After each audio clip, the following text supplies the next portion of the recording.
السلام عليكم ومرحبا بكم معي في وصفة جديدة من وصفات مطبخ محمد. وصفة اليوم إن شاء الله راح نحضر مع بعض المرقة الجزائرية، راح نحضرها بطريقة جديدة وبطريقة مختلفة، يعني راح تكون نوع من أنواع المعسلات. نتمنى إن شاء الله الوصفة تاع اليوم راح تنال إعجابكم. أما فيما يخص المقادير راح نحتاج 3 أكواب من السميد اللي يكون رقيق، ونحتاج ايضا 3 اكواب من الفرينه او الدقيق الابيض. هنا عندنا 450 غرام من السميد و375 غرام من الفرينه او الدقيق الابيض، 30 غرام ايضا من الزيت، وراح نحتاج 16 غرام من الملح والماء للعجن. نجوز الان نشوفوا طريقه التحضير. راح نبدا على بركه الله في طريقه التحضير. في الاول راح نعاود نغربل السميد والفرينه.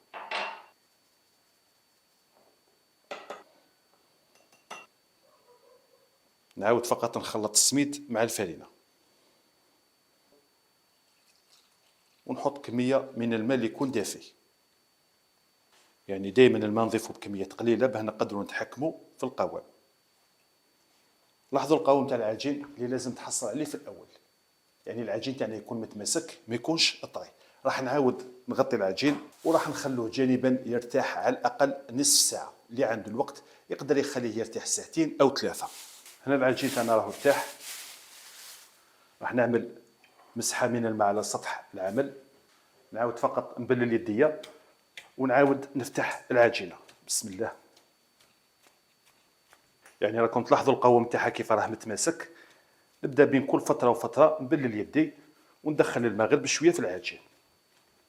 نضيف الآن الكمية تاع الملح ونعاود نبللها بالقليل من الماء. وراح نبقى نعجن في العجينة تاعنا لمدة 10 دقائق. يعني نتوما إذا ما قدرتوش تعجنوه 10 دقائق متواصلة تقدروا تعجنوه 5 دقائق وتخلوه يرتاح، من بعد تزيدوا تعجنوه 5 دقائق. نعاود فقط نطم العجين مليح، نغطي على العجين ونخلوه يرتاح على الأقل 15 دقيقة. يعني لاحظوا القوام تاعو كيفاه يكون طري. نتوما إذا لقيتوه متماسك تقدروا في هذه المرحلة أيضا تعاودوا تفتحوه وتضيفوا له كمية من الماء، لكن أنا الماء اللي عملته كان كافي. راح نعمل مسحة خفيفة فقط تاع الماء في الأسفل يعني باه ما يستغليش، ونعاود نفتحو بالسكين. يعني في هذه المرحلة مازال ما استعملناش الزيت. هنا عندنا 30 غرام من الزيت، راح نستعمل حوالي 15 غرام، يعني بالملعقة عندنا 3 ملاعق زيت. ندير كمية في الأول ونبدا ندخل فيها في العجين. يعني في الأول تلقاو صعوبة باه تدخلوا الكمية تاع الزيت، لذلك دائما نستعين بالسكين باه يساعدكم تدخل الزيت بسرعة في العجين. وفي هذه المرحلة أيضا نعجنوها 10 دقائق ونضيف الكمية تاع الزيت اللي بقات لي.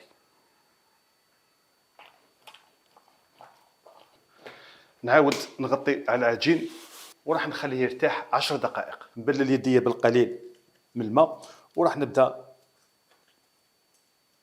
نقرص في العجين بهذا الشكل. يعني ندير كوريات يكونوا صغار، اللي يحب يوزنهم يستعملوا حوالي 75 غرام في الكوريه. يعني هذه الكميه راح نستعمل بها 16 كوريه. هكذا نعاود نكورها مليح ونحطها في الصينيه اللي يكون فيها القليل من الزيت. نزيد واحده ثانيه، هذه شويه كبيره نقص لها شويه فقط. نعاود ندهنهم فقط بالقليل من الزيت. نعاود فقط نغطيها بكيس بلاستيكي، ولازم نغطوها مليح باه ما يدخلهاش الهواء. وراح نخليها ترتاح نصف ساعه. فيما يخص الحشو راح نحتاج 2 كوب من اللوز او الفول السوداني اللي هو الكاوكاو او اي مكسرات يكون عندكم. هنا نستعمل 2 كوب، كما تقدروا تستعملوا كوب واحد فقط ونصف الكميه تاع السكر. راح نضيف عليهم 80 غرام من السكر اللي نكون عاودت طحنتهم. نضيف ايضا كميه من القرفه ونعاود نحركهم كامل مع بعض، ونبدا نرش فيها بكميه قليله من المزهر. يعني الحشو تاعنا ما لازمش يتعجن. راح نغطيه وراح نخلوه جانبا. الطريقه اللي راح نحضروا بها المرقه، هنا عندنا 16 ورقه راح نقسمهم على 2. في المرحله الاولى راح نحتاج 8 ورق، راح نفتحهم ونطيبهم في الطاجين، ونخلي 8 ورق للمرحله الثانيه. راح ندي اول وحده وراح نبدا بسم الله نفتح في اول وحده. نبدا نرقق في العجين في الوسط ونخرج على برا. نعاود نحكم حلال اللي نكون دهنته بالقليل من الزيت ونرفع العجين تاعي ونحطها مباشرة في الطاجين اللي نكون دهناه بالقليل فقط من الزيت، يعني ما نكثرلوش الزيت. هكذا يعني طريقة تاع الحلال راح تخليكم تحصلوا على العجين تاعكم يكون كامل مدور. وايضا بالنسبه للناس اللي ما يقدروش يفردوا العجينه ويحطوها، هذه الطريقه ايضا راح تساعدهم. راح نخليها طيب على نار قليله، ولازم نطيبوها بيضه، يعني ما نخلوش اللون يتغير، يعني غير نلقاو العجين تاعنا نشف مليح نقلبوها هكذا. هذا القدر كافي، راح ننزعوها نحطوها مباشره في الطرشونه ونزيدو نغطوها بكيس بلاستيكي. نزيد ايضا وحده ثانيه، نبدا نرقق العجين من الوسط ونخرج على برا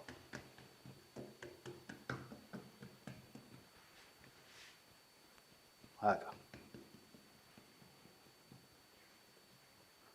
نحط الحلال وندور عليه فقط العجين ونحطوها بنفس الطريقة في الطاجين.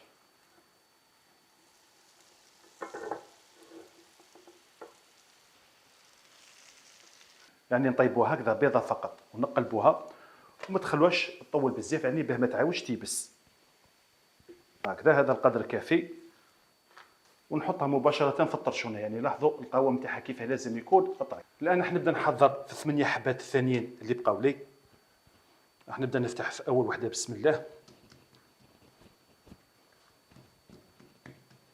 من بعد راح نحكم الصينية اللي كنت دهنتها بالقليل من السمن أو الزبدة، وراح نحطوه مباشرة على الصينية.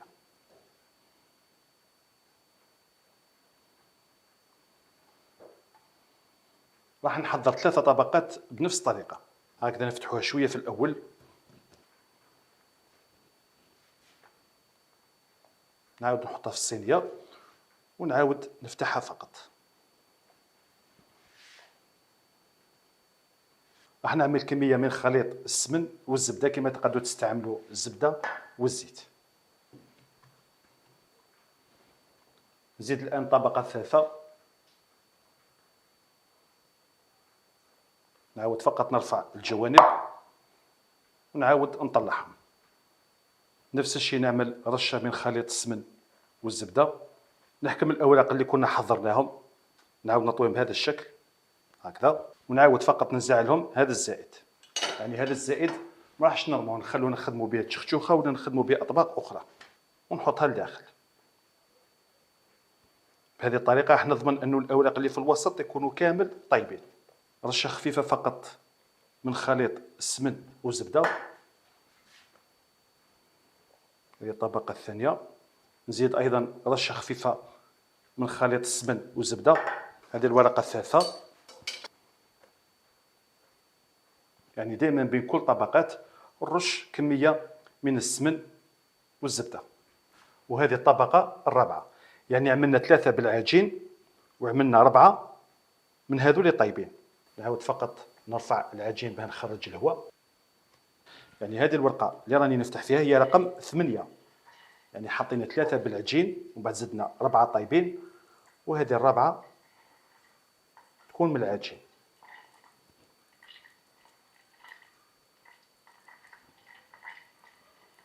نعاود فقط نثقب هذه العجينة.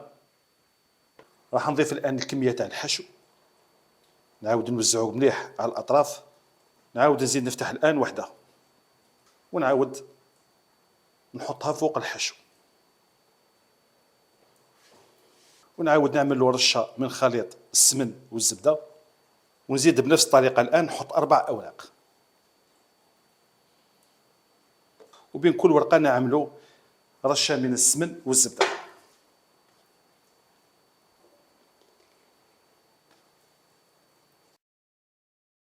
وفي الأخير حنعاود نغطيه ب3 كوريات اللي بقاو.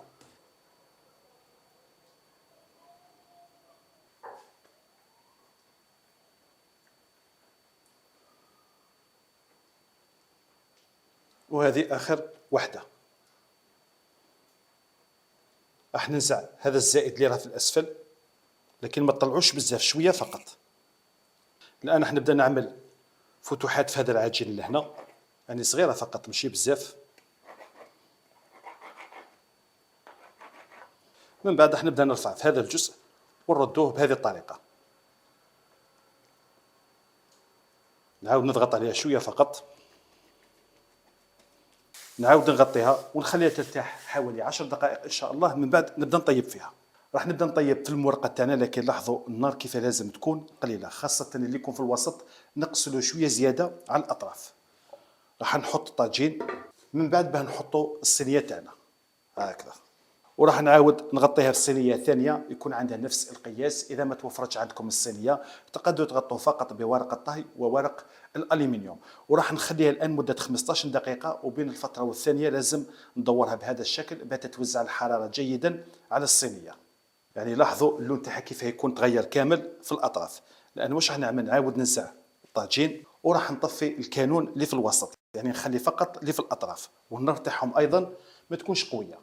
وراح نبقى ندور فيها بهذا الشكل باش تتحمر كامل على الاطراف. غير نقلبها في الاسفل ونلقى اللون تاعها بدا تتحمر، هذاك الوقت نقلبها. نعاود نحكم نفس الصينيه نكون دهنتها بالقليل من السمن. يا الله بسم الله، يعني شوفوا ما شاء الله اللون تاعها كيف يكون في الاسفل. ونعاود نردها في الطاجين وراح نزيد نطيبها في الاسفل بنفس الطريقه، يعني حنخليها 15 دقيقه. من بعد ننزع الطاجين ونزيد نحمرها شويه. في الاخير وهي سخونه راح نبدا نعسل فيها، وفي الاخير فقط نضيف لها كميه من البيستاش، وراح نبدا نقسم فيها بسم الله. يعني شوفوا ما شاء الله المورقه تاعكم كيفاش تكون كامل مورقه لداخل، يعني كل ورقه تكون وحدها وتكون كامل طيبه. يعني لاحظوا القوام تاعها كيف يكون بسم الله ما شاء الله. هذه هي النتيجة النهائية الوصفة تاعنا اليوم. نتمنى إن شاء الله أنها تكون نالت إعجابكم، ونتمنى أيضا أنكم تجربوها. وإلى الملتقى في وصفة أخرى، والسلام عليكم ورحمة الله تعالى وبركاته.